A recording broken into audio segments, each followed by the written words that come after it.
Selamat sejahtera, Madam. Nama saya Aravinda dari kelas DBT 1A. Hari ini, kami akan membentangkan tentang pendidikan dalam talian, realiti atau fantasi. Projek ini disediakan oleh Darshan Panalalaki Murugaya, Aravindan Panalalaki Palaniappan dan Sarvesh Vishwanathan. Terdapat beberapa berita daripada berita harian, utusan harian serta Malaysia Free Today membincangkan tentang isu pengajaran dan pembelajaran dalam talian. Pada Januari 2020, Pertubuhan Kesihatan Sedunia WHO telah mengisytiharkan situasi pandemik akibat penularan sejenis virus baharu jenis corona yang menyebabkan wabak COVID-19. Selaras dengan pengisytiharan wabak ini, semua negara telah menutup semua sektor termasuklah sektor pendidikan.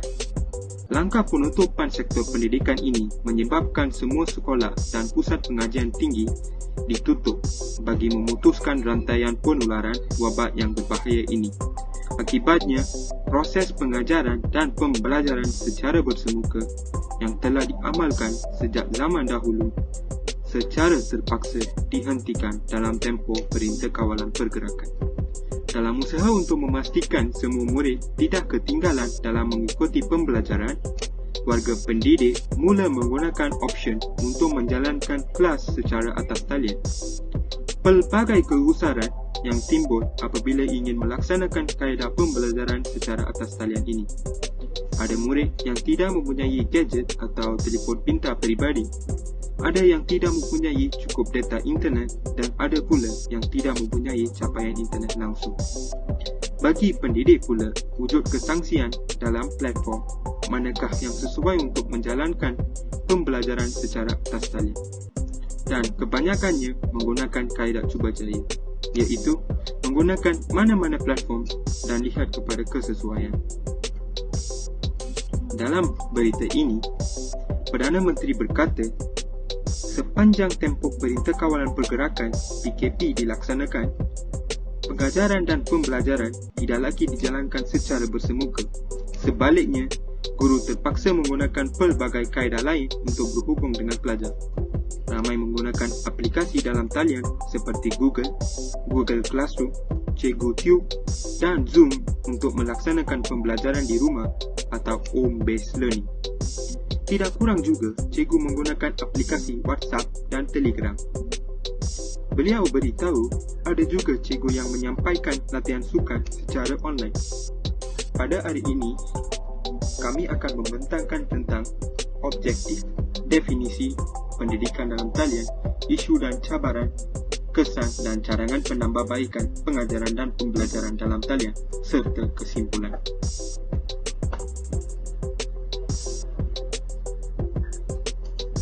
Selamat pagi, Madam. Nama saya Darshan Panalalaki Murugaya. Nombor matrik saya 23 DBT 21F 2004. Sekarang saya akan menyambung pembentangan kawan saya sebentar tadi, Arwin. Objektif yang pertama ialah mengenal pasti maksud pendidikan dalam talian. Yang kedua, mengetahui isu dan cabaran dihadapi oleh murid serta guru. Yang ketiga, mengenal pasti kesan dan cabaran penambahbaikan pembelajaran dan pengajaran dalam talian. Definisi. Apakah pendidikan dalam talian?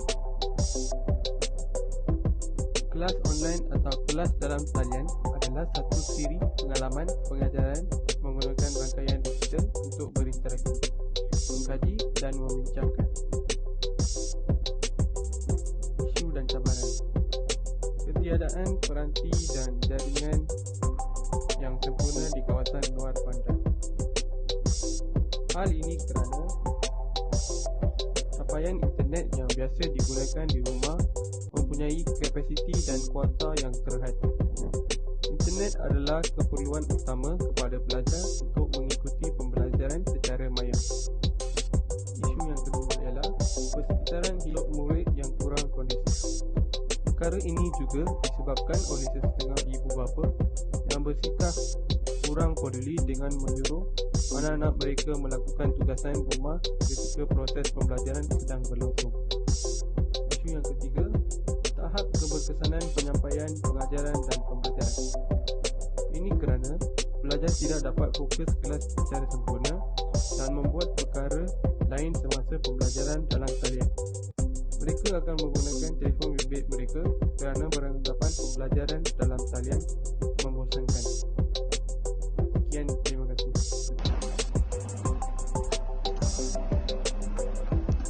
Seterusnya, apakah kesan pendidikan dalam talian? Pertamanya, fleksibel dari segi masa dan tempat. Jika pelajar belajar secara online, pelajar dapat mengatur sedia masa belajar mereka. Pengaturan dari segi masa dan tempat adalah sangat fleksibel jika anda belajar secara online. Pelajar boleh memilih tempat mereka yang selesa dan boleh menjalankan pembelajaran dengan lebih baik. Pengajar selalunya akan memberikan masa atau waktu untuk setiap kelas yang akan dilakukan. Dengan adanya jadual kelas dari pengajar, pelajar dapat mengatur jadual mereka dengan lebih mudah. Memandangkan pelajar juga ada hal yang perlu dilakukan di rumah, mereka boleh menyusun sedia masa mereka dalam belajaran dan untuk urusan rumah. Seterusnya, pelajar dapat menjimatkan wang. Pembelajaran online membolehkan pelajar untuk menjimatkan wang. Kebanyakan pelajar banyak habiskan wang untuk membayar tambang bas untuk pergi ke sekolah atau universiti. Wang untuk makan juga harus diambil kira. Jika pembelajaran secara online dijalankan, pelajar hanya perlu duduk di rumah, membuka laptop dan boleh melakukan pembelajaran secara maya. Seseorang pelajar sememangnya memerlukan banyak buku untuk setiap subjek atau kos. Namun, belajar secara online dapat mengurangkan penggunaan buku. Hal ini kerana pengajar akan memberikan nota dalam bentuk PDF atau nota online yang boleh dirujuk.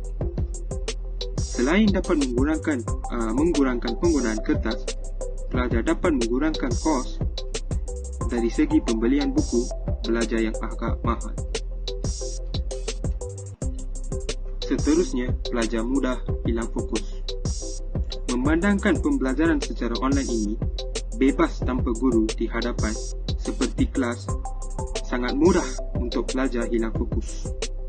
Mungkin dalam 15 atau 30 minit pembelajaran, pelajar masih boleh fokus.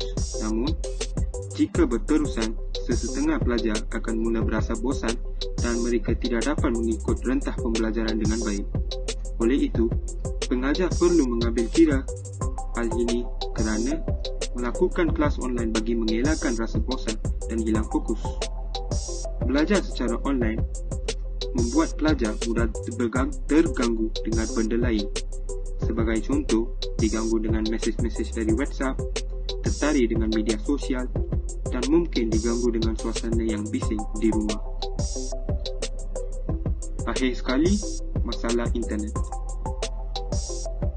Tidak dapat dinafikan bahawa belajar secara online ini akan memakan data internet yang sangat banyak.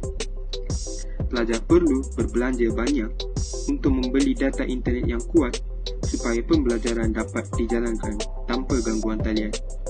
Banyak pelajar tidak dapat mengikuti kelas online kerana ketiadaan data internet yang kuat.